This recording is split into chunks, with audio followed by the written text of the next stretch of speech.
Hey guys, how we doing tonight? Welcome in. Happy holidays to you. Hopefully you guys are having a great, what is it, Thursday? Thursday. Still Thursday. Still Thursday. I do it every night. I do it every night. I will look. Even if I am so short on the date, you'll see me look down. That's just me looking at my watch to double check the date for you guys. So welcome in. Now I have like a crazy the middle of my back's itching. That's perfect. Perfect way to join a live.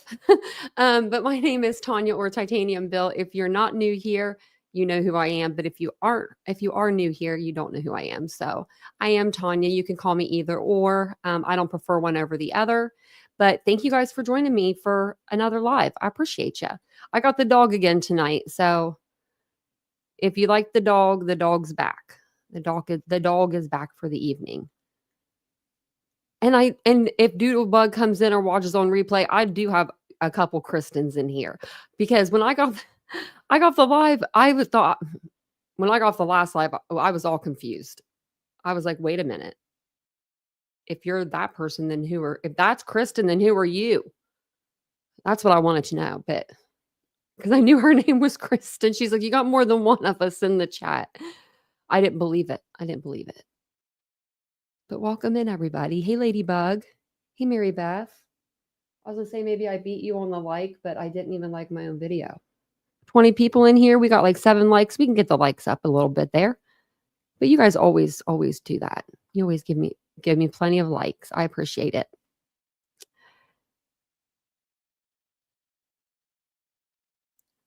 What happened?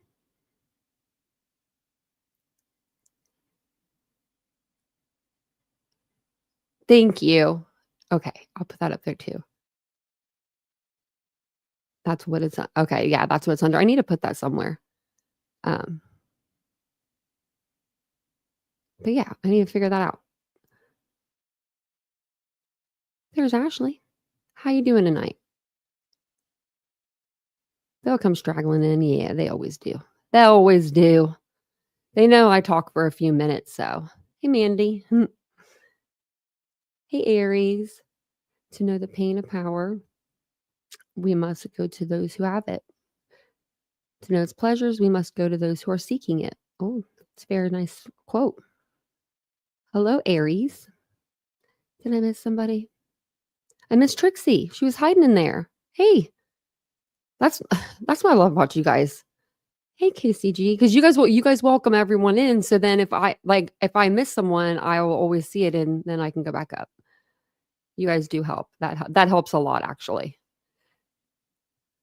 I remember whenever I would tell you guys to put I still tell you to do it, like the bomb emojis to get my attention. Oh, Mary Beth, thank you. So are you. So are you. Oh yeah, no problem. I would be too. I think people are getting sick of it.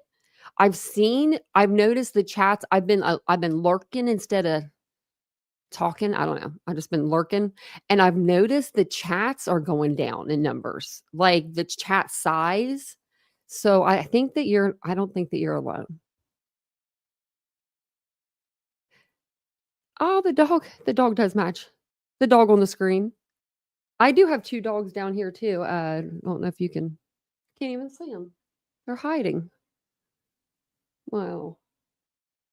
Yeah, you can't even hardly see. You can't even see I have a dog. I've got 2 back there, but they're hiding. They're mad at me. I left them all day. You are OG Kristen. Well, when you said Kristen, I was like, wait. I walked out in the kitchen. I said, I know Doodlebug's name's Kristen. I said, so now I'm getting real concerned. I said, I can't wait till the next live. But thank you for the card, Princess. Whenever you come in here, I haven't seen you yet. I appreciate it so much. Hey, Tina. Because you're like, that one is from Princess. And I was like, okay. I thought you meant you wanted me to send it to her. Because I was going to send it to her instead of like making it go back to you to go to her. So yeah. Cat K said, my cat's on my bed. That's probably where my cat is, actually. He sneaks in over there, you know?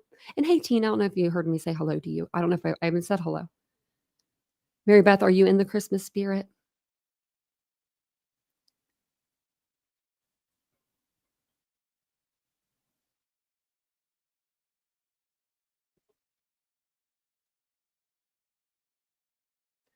I can't see neither, honey, so don't even worry about that.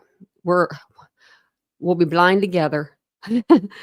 And speaking of which, I'm gonna put my glasses on here for a minute because my eyes, it worked in overload today. So as I'm putting my glasses on, that way we can get started with tonight's live. If you guys don't mind just taking a second, hit the like button, hit the subscribe button, all the buttons we ask you to do. Double check, make sure you you know, you've done all those things. That's all I ask. It's the holiday season, so it's free to do. You could be like Santa, give out gifts.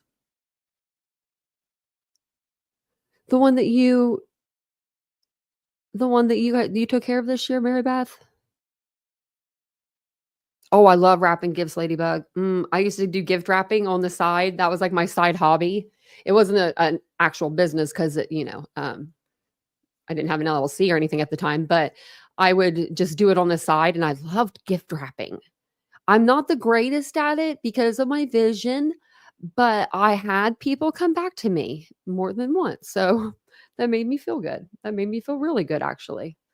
Because I was like, I know I didn't make this look the best, but Vincent would help sometimes. So if it was like super big, extravagant ones, like he's good at everything. Hate that guy. I hate that guy. You love gift wrapping too? I think we're like the only two that probably like to gift wrap. I have 5 nieces and nephews. I used to gift wrap for them. Your fingers would be like numb by the time that you were done. So we're going to talk a little bit about Luigi tonight. I don't know if you saw the people that were dressed up as Luigi saying free Luigi. I can't get on board with it. I was listening to somebody earlier and she made a really valid point. Luigi Mangione, he took out this guy, right? This CEO of an insurance company with a weapon. That's not hard to do. That's not hard. So he ruined his life essentially for nothing because does he think something's going to change? No. They're going to have a new CEO by the end of the week or whatever, I'm sure someone's already eyeballing that job, 10 million a year. I mean, and it's going to go on just like, like life goes on. But unfortunately for Mangione over here, Luigi, he's going to be going to prison, and well, that's about it. He's going to be going to prison instead of using his Ivy League brain and his parents' wealth to help him. He had that set for him. He was that guy that he hated. Let's be real. He was the guy he hated. He said he hates the executives. He hates the people that the money. He hates this and that. Well, that was him and his family. But you'll learn a whole lot. You'll learn a whole lot tonight. But I wanted to start off with this because it just, he went all over the place today. He was trucking it everywhere. It was kind of like Super Luigi World, Aries. I mean, he was on an airplane. He was on a helicopter. It was like, what wasn't he on, So they made a statement. They wanted to make a statement and they made one, I believe. So he was flown from Pennsylvania to New York on Thursday to make his first appearance in a Manhattan courthouse in connection with the UnitedHealthcare CEO Brian Thompson's killing on December 4th in New York. So here's what happened today. New federal charges, which I have the paperwork for that. I just got to remember to, yeah, I got them. I got them both. Okay. I was making sure that I actually put them up on the screen. So today happened. A federal criminal complaint was unsealed Thursday morning in which Mangione was charged with murder through the use of a firearm, 2 stalking charges, and a firearms offense. It followed a Manhattan's grand jury Tuesday indictment for Mangione for murder as an act of terrorism in Thompson's death, according to court documents released earlier this week. He faces 11 counts, including 1 of murder in the first degree and 2 of murder in the second degree, along with other weapons and forgery charges. And we went through one of the indictments. I think it was one for Pennsylvania. We went through that one already. So the federal complaint led to Mangione appearing in a federal courthouse in downtown Manhattan today instead of the state courthouse where he was originally expected to be taken. Like, sorry, you're going like straight, and they're like, and beeline it to the federal courthouse. I don't know. State before federal, the state case in New York is expected to proceed before the federal trial. According to prosecutors, he could face the death penalty if found guilty of the federal murder charge against him, according to prosecutors. So he went from Pennsylvania to New York. He left the prison in Huntington and appeared at a court in Hollidaysburg for 2 back-to-back hearings. He did not fight extradition at one hearing. At the other, it was decided he will not face the firearm and forgery charges brought against him in Pennsylvania until the charges against him in New York are resolved. And I did say that would happen. And they probably won't even set, like, the charges will probably die off because he's going to more than likely be put in jail for the rest of his life, if not the death penalty. And he'll be in the same jail as Diddy. So all their lawyers are like all together. They're together. I mean, it's like a whole thing, While in prison, this got me heated. Guess how many people? Don't you look at this screen. Guess how many women? I'm going to say women and men because it was men too. We all know it was women and men. Send him money. Guess how many? Like, do you think it was 20, 30, 1,000? I'm going to tell you how many it was. 158. He got 158 schmucks. Sorry, that's what I'm going to call them. To send him deposits into his commissary. The dude's got a mama, as all I'm going to say. And she's got 30 million that we know of. That's not even counting all the other endeavors. But he can use those to purchase personal items like snacks and toiletries. You can get the bone-in steak. They have good food at that prison, it sounds like. The eggplant parmesan. I forget what else was on the menu for Diddy. And then it says here, he's also received more than 50 letters, but his only in-person visitors are at the state correctional institution were his attorneys. I wonder where his family is from. For some reason, I can't think of that right now. If you guys know, let me know. For some reason, I can't think of where his family's from. A notebook in Mangone's possession contains several handwritten pages that expressed hostility towards the healthcare industry, insurance industry, and wealthy executives in particular. The federal complaint. Here are some experts, and we'll actually, we could read through these and then we'll read through the other ones, but we'll read through the paperwork also. So this is one entry. The details are finally coming together, he allegedly wrote. I'm glad in a way that I procrastinated, saying it gave him time to learn more about the company he was targeting, whose name was redacted by prosecutors. The notebook entry also stated that the target is insurance because it checks every box according to the complaint. Like, what box? Mangone's notebook allegedly refers to the investor conference that Thompson was set to attend on the day of his killing. The investor conference is a true windfall. And most importantly, the message becomes self-evident. So, okay. Tell us how you really feel. I know, right, Mary Beth? Yeah. Like, when you look at him, you don't think of him like you don't. When you picture like somebody unaliving somebody, you don't picture this person. But I said from the beginning, whenever he pulled down, we got that picture of him, and he had his his mask pulled down, and he was smiling. maybe it's because I've been going to the dentist way too much, but I was like, he looks like an attractive guy. Like, like someone's going to notice him. Someone's going to notice that guy. Then when we saw the taxi photo with the eyebrows, I mean, the eyebrows, I was like, okay, someone's going to know those eyebrows. A mother's going to know those eyes and eyebrows. But she said she didn't know. Yeah, but it's weird because when you wherever you commit a crime, if you commit a crime in New York City, in the state of New York, you're going to go to New York for that punishment. You're going to go to New York. You're going to have your trial in New York, all that. In the county it happened in. So I don't know why people are saying that, because I've seen people saying, well, they picked up Brian Kohlberger of Pennsylvania and they took him all the way to Idaho. Well, the crime he committed was in Idaho. He ran to Pennsylvania because his family lived there, So speaking of which, I think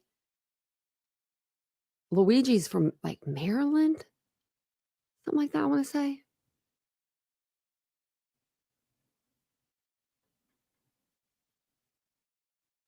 Yeah. Ted Bundy was attractive too. Yeah. I know that my mom said that like there was a fascination about him, like when she was young, because like she was younger, like she was a teenager when that happened, or maybe a late teens. Huh. Okay. I mean, we just don't normally, I don't know. We normally don't get this much from a person that unalives somebody either, though. So New York movements. Luigi landed at an airport in Long Island, and then he was transported via helicopter to Manhattan's Wall Street heliport to be taken to federal court. Kind of rhymed. He was seen with a large group of officials, including Mayor Eric Adams. I thought the mayor was gone. Like, is he just waiting to be thrown out? Because, like, I thought he got in trouble. And then he met with his attorneys ahead of his initial court appearance, because he did change his clothes. I heard I can only imagine in my brain him looking like an Ivy School League kid. He had on I heard like khakis, like chinos, khakis, a white button-down shirt and a black sweater over top of the white button-down. So that's just what I heard. Like the Menendez brothers, yeah. Phantom Growler, I think that they could appear like they make you look smarter, but don't let the look fool you. Oh, and also he could have used that smarts he had. You know what I mean? He could have went around this a whole different way. It wasn't Bundy. It was, or maybe it was Bundy, but I know one of the girls, who was that? One of the girls used to be in this group. I can't think of her name. I can picture her. She knew the Night Stalker. Her friend almost like was unalive by the Night Stalker or something.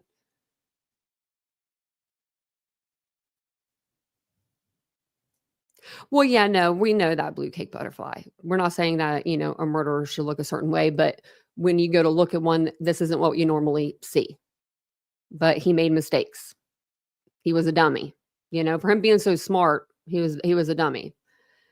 And that's why we talk about these ones in particular, because they do stand out to us because they look so normal. And that's what's even scarier. So he's going to be held in the Metropolitan Detention Center, the same as Diddy, the diddler. So I'll be able to keep up on tabs at least a little bit easier on them. Go under the same one.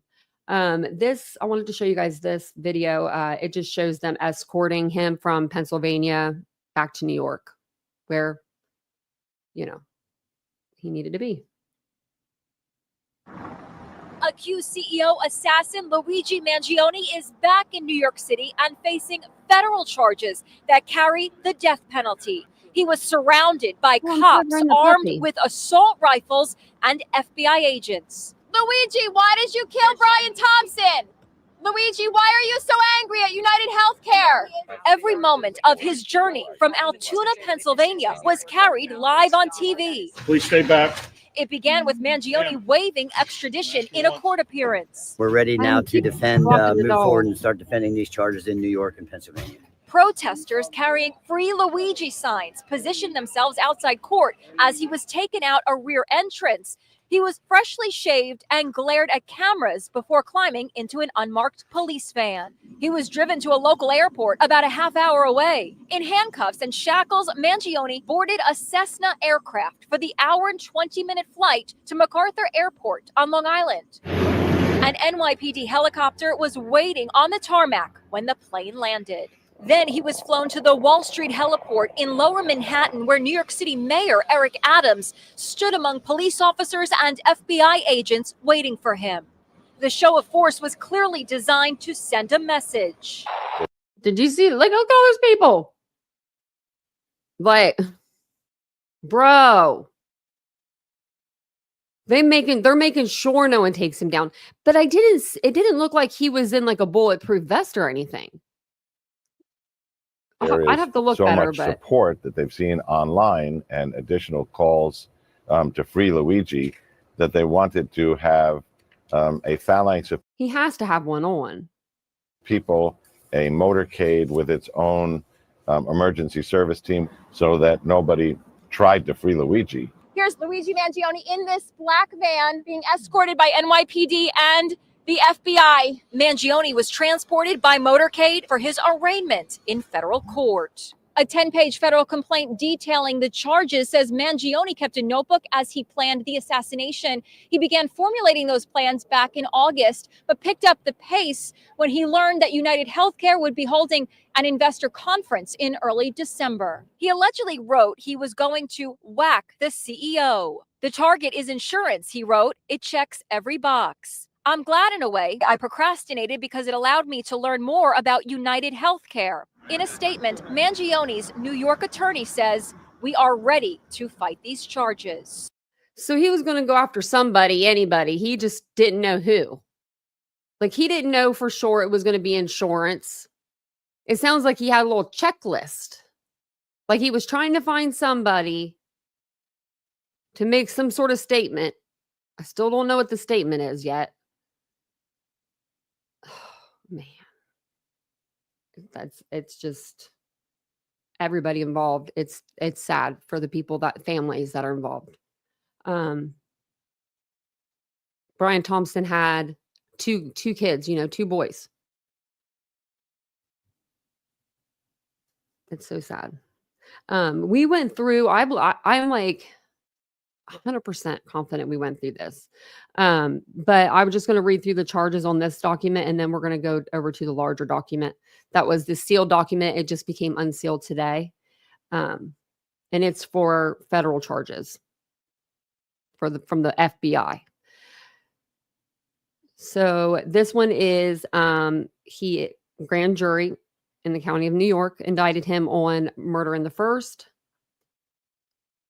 murder in the second degree as a crime of terrorism, murder in the second degree, criminal possession of a weapon in the second degree, criminal possession of a weapon in the second degree, criminal possession of a weapon in the third degree. And these are all for different things, for like the silencer, for the gun itself, and then for being like a ghost gun. The seventh count, criminal possession of a weapon at the third degree. This is the same thing, third degree, same thing, third degree. Ninth count, 10th count, same, but at the fourth degree. And the 11th is the same, but it's criminal possession of a forged instrument in the second degree. And that is for the ID that he had from the FBI, I'm sorry, from the New Jersey license that he had. I have to like fix my background so that way we can keep the dog. But it like covers up the rest of it. Let me share this one with you. Let me fix this really quick so that way you guys can see it a little better. Maybe I can make it bigger.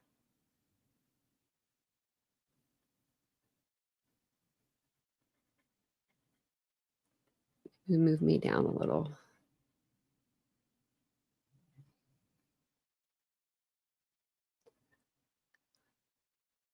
We'll just move me up a little. There we go. And this is 10 pages. This is from today. And let me see something really quick. Okay.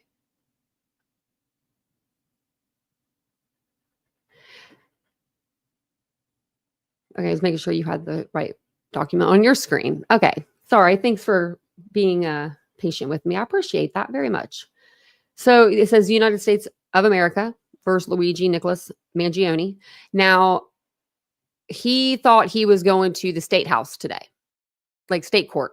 They swooped him up and they took him to federal court. So I wonder what he was thinking when that happened. Gary W. Cobb, being duly sworn, deposes and says that he is a special agent with the Federal Bureau of Investigation and charges as follows. Stalking, count 1, stalking, travel to interstate commerce. So from at least in or about November 24th, 2024 to in or about December 4th, 2024 in the Southern District of New York and elsewhere. And this will read the same through every document. So Luigi Nicholas Mangione, the defendant, traveled in interstate commerce with the intent to kill, injure, harass, intimidate, and place under surveillance with intent to kill, injure, harass, and intimidate another person, and in the course of, and as a result of such travel, engaged in conduct that placed that person in reasonable fear of death and serious bodily injury to that person, and in the course of engaging in such conduct caused the death of a person. To wit, Mangione traveled from Georgia to New York, New York for that purpose of stalking and killing Brian Thompson, and while in New York, Mangione stalked and then shot and killed Thompson in the vicinity of West 54th Street and 6th Avenue.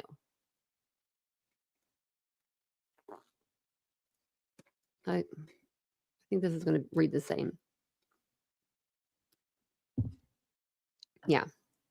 So all of the top reads the same, except for it says Mangione used a cell phone, because it says stalking use of interstate facilities, used a cell phone, interstate wires, interstate highways, and the internet to plan and carry out the stalking, shooting, and killing of Brian Thompson in the vicinity of West 54th and 6th Avenue in Manhattan. Count 3, murder through use of a firearm. And if you guys don't mind taking a second, hit that like for me, because with me saying all the bad words, it's probably going to, my video probably gets suppressed. That's okay, but sometimes you have to say the words. So these are the same. So it says the defendant during and in relation to crimes of violence for which he may be prosecuted in the court of the United States, namely the stalking offenses charged in counts 1 and 2 of this complaint, knowingly used and carried a firearm, and for furtherance of such crimes possessed a firearm, and in the course of that crime caused the death of a person through the use of a firearm, which killing is murder, as defined in Title 18, United States Code, Section 1111A. To wit, Mangione shot and killed Brian Thompson in the vicinity of 54th and 6th. This is going to be count 4, firearms offense. On or about December 4th, District of New York and elsewhere, Luigi Mangione, the defendant during and in relation to crimes of violence for which he may be prosecuted in the court of the United States, namely the stalking offenses in 1 and 2 of this complaint, knowingly used and carried a firearm, and in furtherance of such crimes possessed a firearm which was brandished and discharged, and which was equipped with a firearm silencer and firearm muffler. So then it comes to the murder of Brian Thompson. The basis for my knowledge and for the foregoing charges are in part as follows. I am a special agent with the Federal Bureau of Investigation, and I am assigned to the FBI's Violent Crimes Task Force. I have been personally involved in the investigation of this matter.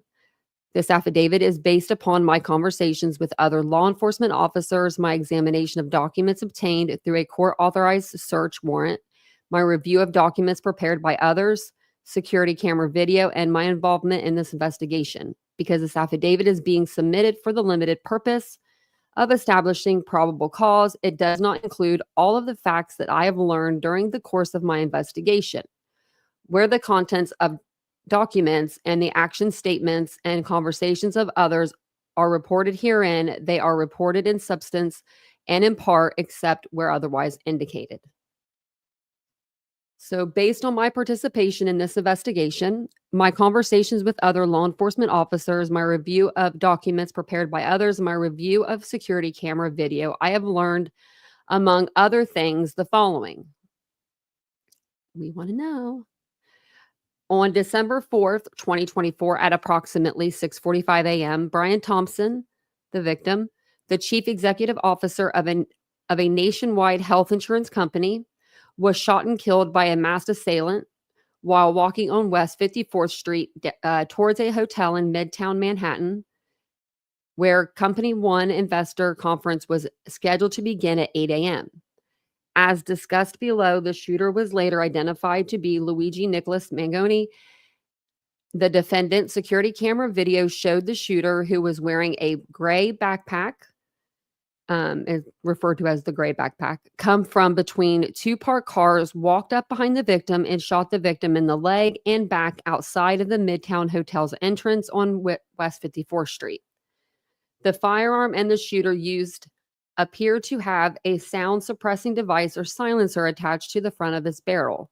A still image from the security camera video of the shooting is provided below.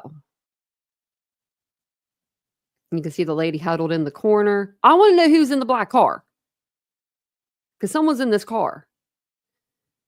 Law enforcement personnel who responded, I don't really need to know, but responded to the scene of the shooting, recovered, among other items, spent 9mm shell casings and at least one round of live 9mm ammunition. The words "deny, delay, and depose" were written on the side of some of the shell casings. Responding law enforcement personnel also recovered a cell phone in the vicinity of the location where the shooting had occurred. Shouldn't have been on your phone right before the shooting occurred.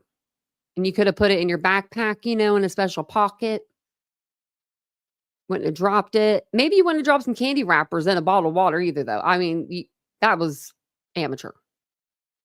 Based on my participation in this investigation, the conversations with other law enforcement officers, my examination of documents obtained through a court-authorized search warrant, my review of documents prepared by others, and my review of security camera video, I know that over the course of the next several days, investigators retrieved and reviewed hundreds of hours of recordings from nearby security cameras to track the shooter's movements both before and after the murder. From that review, investigators were able to formulate the following timeline of the shooter's movements from November 24, 2024 up to and including December 4th, 2024. So November 24th, 2024, on November 24th at approximately 10:11 p.m., the shooter arrived in New York City on an intercity bus at the Port Authority bus terminal in Manhattan. The bus originated in Atlanta, Georgia. The shooter took a taxi to the area around the Midtown Hotel and stayed in the area for approximately 1 hour before taking another taxi to a hostel located in the Upper West Side of Manhattan. The shooter registered at the hostel under the name Mark Rosario and provided a false New Jersey driver's license as a form of identification. When the shooter was checking in at the hostel, the desk clerk asked the shooter to remove his mask, which he did, revealing his face to a security camera as shown below. Other than this interaction with the desk clerk, the shooter consistently kept his mask on throughout his time in New York, including while inside the hostel. If he wouldn't have turned towards that camera, you know what I mean? Maybe you wouldn't have saw his face that well, but December 4th, 2024, On December 4th, 2024, at approximately 5:35 a.m., the shooter left the hostel wearing the gray backpack and rode an electronic bicycle down Central Park West to a location near the Midtown Hotel as shown below. You could see him walking there with his gray backpack, and I don't know what's in his other hand. I think that might be the engine or something they said he was carrying for like the bike, but I don't know 100% on that. But it would make sense. At approximately 5:41 a.m., the shooter walked around the area of the Midtown Hotel and at one point purchased items from a nearby coffee shop. The shooter then returned to a bench in the vicinity of the Midtown Hotel. On at least one occasion prior to the murder, the shooter was depicted using a cell phone. Who were you on the call with at 5-something in the morning? 6-something in the morning? Just curious. I mean, that's, I'm very curious to know. At approximately 6:45 a.m., after waiting near the Midtown Hotel for approximately an hour, the shooter saw and approached the victim, shot the victim multiple times, and then fled on foot to West 55th Street, where the shooter mounted the electric bicycle and rode towards Central Park. After disappearing inside the park for a period of time, the shooter was captured on video again exiting the park near West 77th Street and Central Park West, riding north on Central Park West. When he emerged from the park, the shooter was no longer carrying the gray backpack as shown below. So there he is with the backpack. There he is without the backpack. Oh. That's why you guys are investigators. Kind of like, what do you see in the picture? What's different? At approximately 6:58 a.m., security camera footage captured the shooter riding the electric bicycle near West 85th Street and Columbus Avenue. 2 minutes later, at approximately 7 a.m., the shooter was captured on video walking near West 86th Street and Columbus Avenue without the electric bicycle. At approximately 7:04 a.m., the shooter entered a taxi that drove him to the George Washington Bridge bus terminal in the vicinity of West 179th Street and Fort Washington Avenue in Upper Manhattan. The shooter's face was captured by a camera in the taxi as shown below.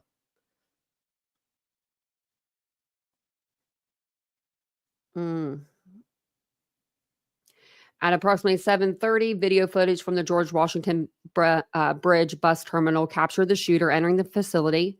No video footage showed the shooter leaving the bus terminal, suggesting the shooter left New York City.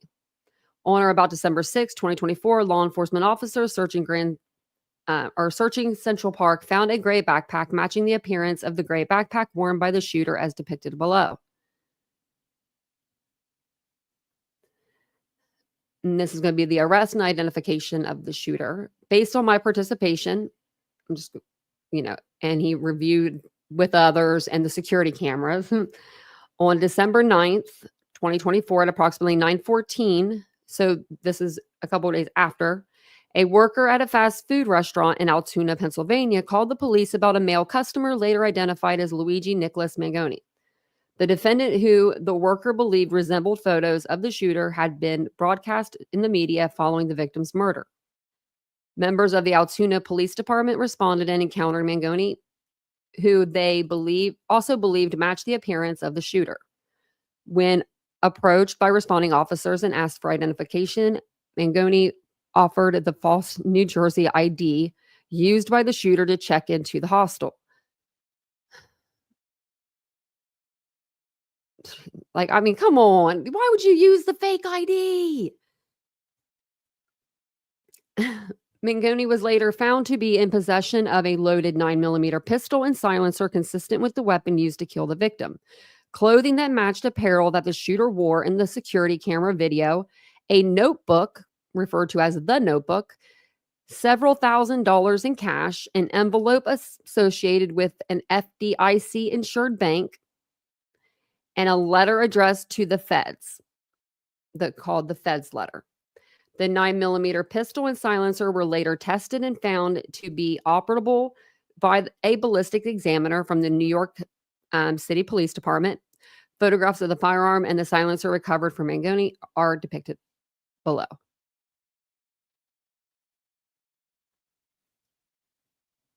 Wow. The notebook contained several handwritten pages that expressed hostility towards the health insurance industry and wealthy executives in particular. For example, the notebook contained the following statements and entries that appear to correspond to particular dates. In an entry marked as 8/15, August the 15th, 2024, the notebook describes how the details are finally coming together, and I'm glad in a way that I procrastinated because it allowed me to learn more about acronym for the company. So more about whatever their acronym is. The notebook entry also stated that the target is insurance because it checks every box. I want to know the boxes that you needed to check. I want to know where that paper's at. Kind of like Rex Huerman, his little manifesto, what he would do, what he would take, what he would clean, the things he would do. I want to know it all. I want to know everything now. We're fully invested in this now. So in an entry marked as 10/22, October 22nd, the notebook stated 1.5 months. This investor conference is a true windfall. And most importantly, the message becomes self-evident. Later on in the entry, the notebook describes an intent to whack the CEO of one of the insurance companies at the investor conference. As described above, November 22nd, 2024 was approximately 6 weeks before the day of the murder of the victim, which occurred at the company's investors conference. The Fed's letter recovered from Mangione stated, I wasn't working with anyone. This was fairly trivial. Some elementary social engineering. You probably should have wrote this. You probably shouldn't have wrote this letter. Basic CAD, a lot of patience. Based on my own research, I believe that CAD refers to computer-aided design. The Fed's letter also stated, P.S. You can check serial numbers to verify this is all self-funded, my own ATM withdrawals. I told you that's why he, I know that's probably why he got away from, back to self away from his mom, because he was going to do this. I don't think mom knew. I really don't. Now, do I think she would have helped him after the fact? I don't know. I don't know her. I couldn't imagine being a mom and having to make that decision,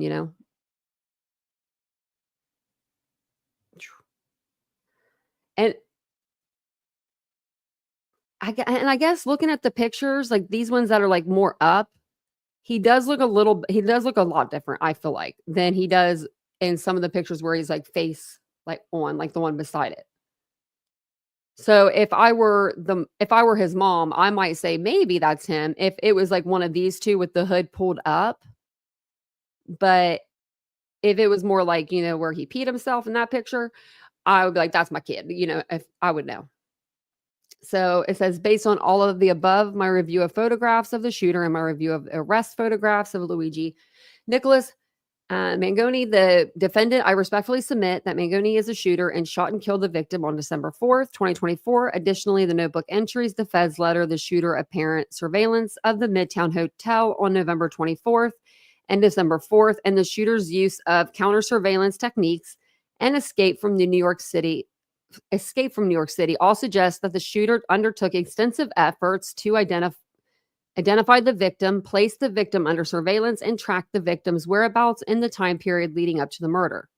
Below are surveillance stills of the shooter and arrest photograph of Mangione.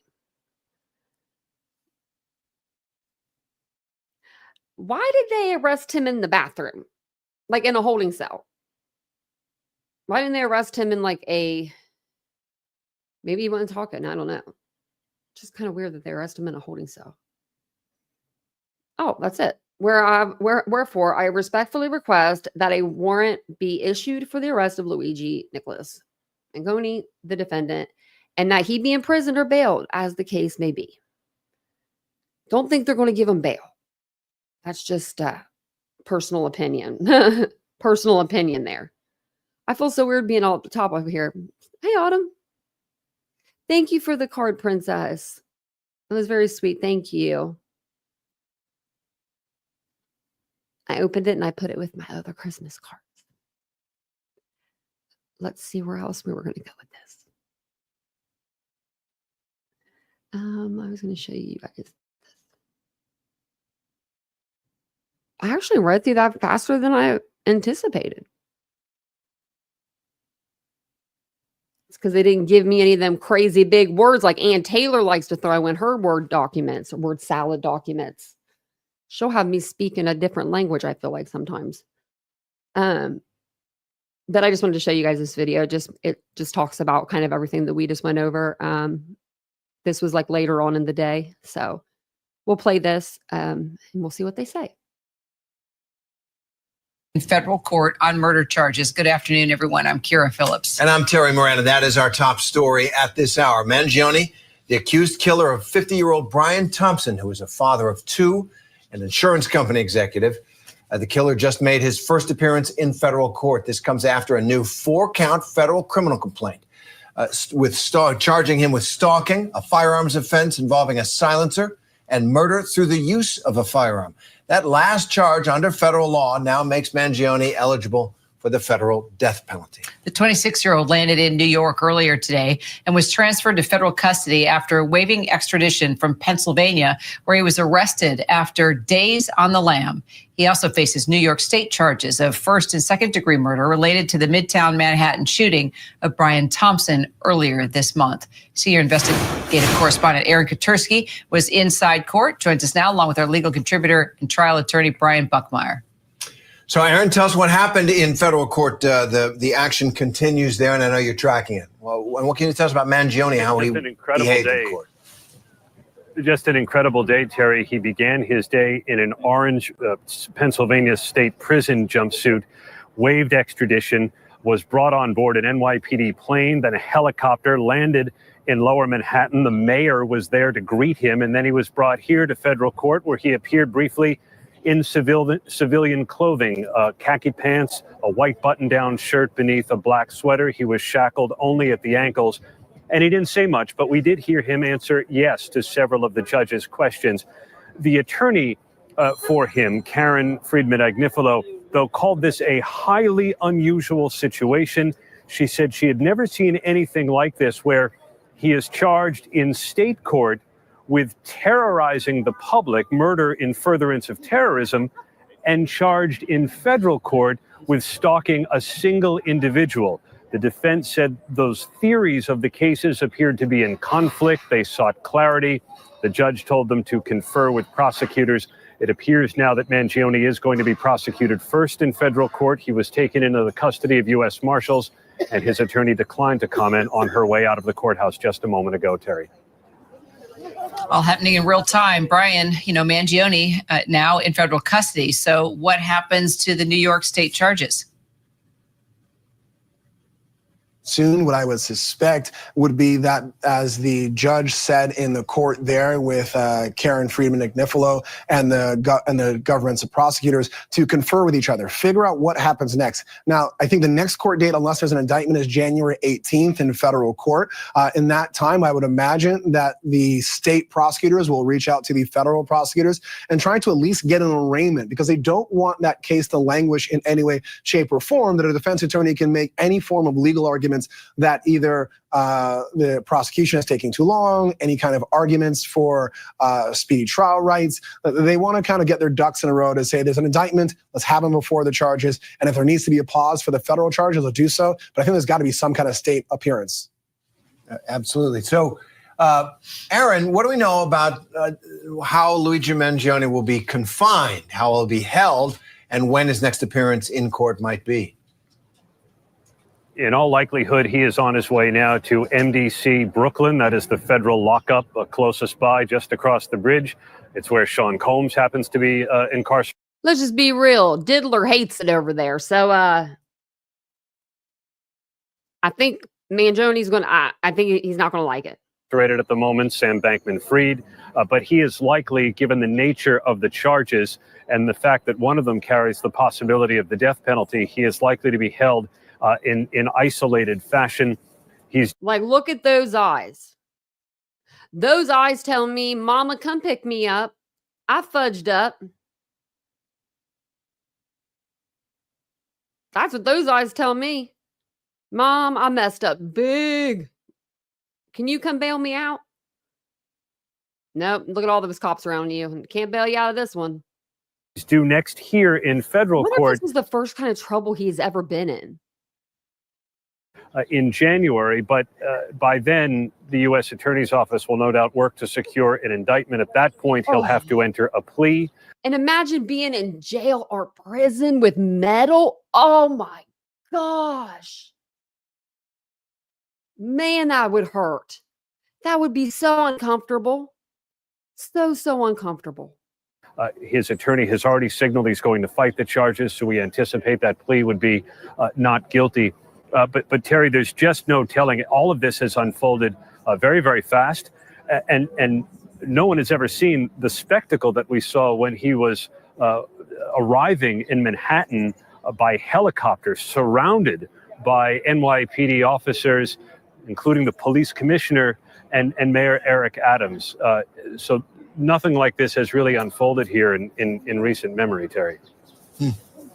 You know, and Aaron said something, Brian, about Mangione and his attorney saying he's going to, fight these charges. How do you even begin to do that? Fighting charges like this is like climbing up a mountain, and the way that you do that is one step at a time. You've got the federal charges in front of you first, and it seems that that prosecution is going to go forward well before you get either the state New York charges or even the Pennsylvania charges. And so I think for the defense here, it's either try to fight and win those cases, or if you end up losing the federal case, you try to get a sentence that will then be included in that federal sentence as well, so he's not facing trials in different locations or sentences in different locations that can be run consecutively rather than concurrent. So try to beat the federal case and then move on from there. If not, wrapping them all up together. Yep. Yeah, I don't think that he had a criminal background. I was going to ask why you're here today. We're here today because we wanted to use this moment to advocate for healthcare changes and hopefully make some positive, goals. Honey, that's not what you're out here to do. You're out here to get a look at Luigi, okay? Just like every woman out there in their 40s, 50s. I don't know. You're not out there to advocate. Let's be real. She's like, I'm not here to watch nothing go down. No, she might be there to advocate, but I don't think that he did. I think that maybe he was going to keep going. Maybe that's why he kept the weapon. I mean, like, who keeps the weapon but throws away the jacket and the $300 bag? Like, that bag could have been rolled up into another bag. I mean, that's not a big deal, right? But like, get rid of the weapon. Like, I would. Yeah, mommy can't help him out of this one. Puff Daddy's father died when he was 2 or 3. I think his name was Melvin, actually. Well, look at that. 41 people liking. There was 41 likes. I like that. Well, I appreciate you guys coming in and hanging out with me tonight. Let me see if there's anything over on Twitter. I know there's a whole lot of bull crap going down in Sebastian's case. Bull crap. I don't know. It's been going on for like a week now. I've just been like, do I talk about the bull crap? Do I, give it any credit? But I don't know. We'll probably talk about it tomorrow. It's a lot. It's a lot. But they do have something. Oh, just talking about Diddy and Luigi are going to be in the same prison.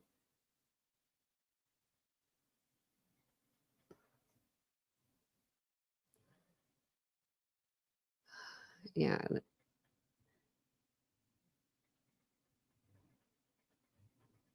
Like, oh my gosh, some of these people are like really fawning over this guy.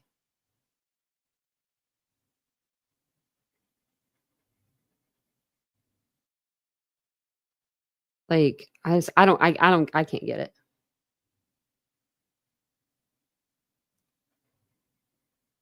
I wonder if they'll be like near each other. High profile criminals.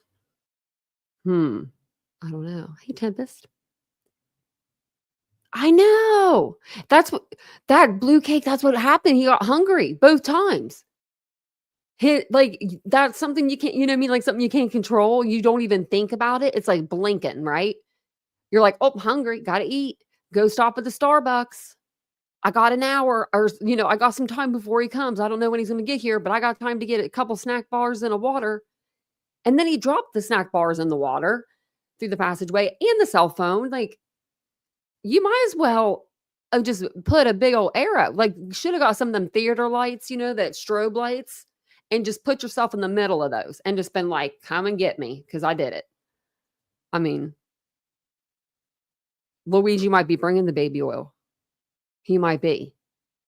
He might be smuggling that in. That could probably, I mean, Diddy might pay a lot for that. Yeah, I don't know. We'll see. I'll probably talk about it just because it needs to be talked about. I feel like it needs to be talked about. It's just a lot of different, I don't know, a lot of different things are going on. But I think that's all I really have for you guys for tonight. Trying to think. No. Yes. I had to think about that. Sorry. I was thinking 2023 was for some reason I was thinking that. Just 2024. I don't know if they're doing anything. I think that somebody was like they were doing gifts or something in his name. I thought that was really cool. Yeah, not very smart of him. He wasn't very smart.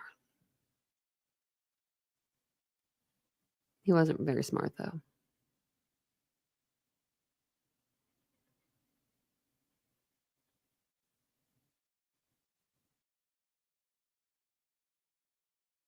But I think that's all I got for you. I was just reading the chat. Yeah. But he had the smarts. He had the money.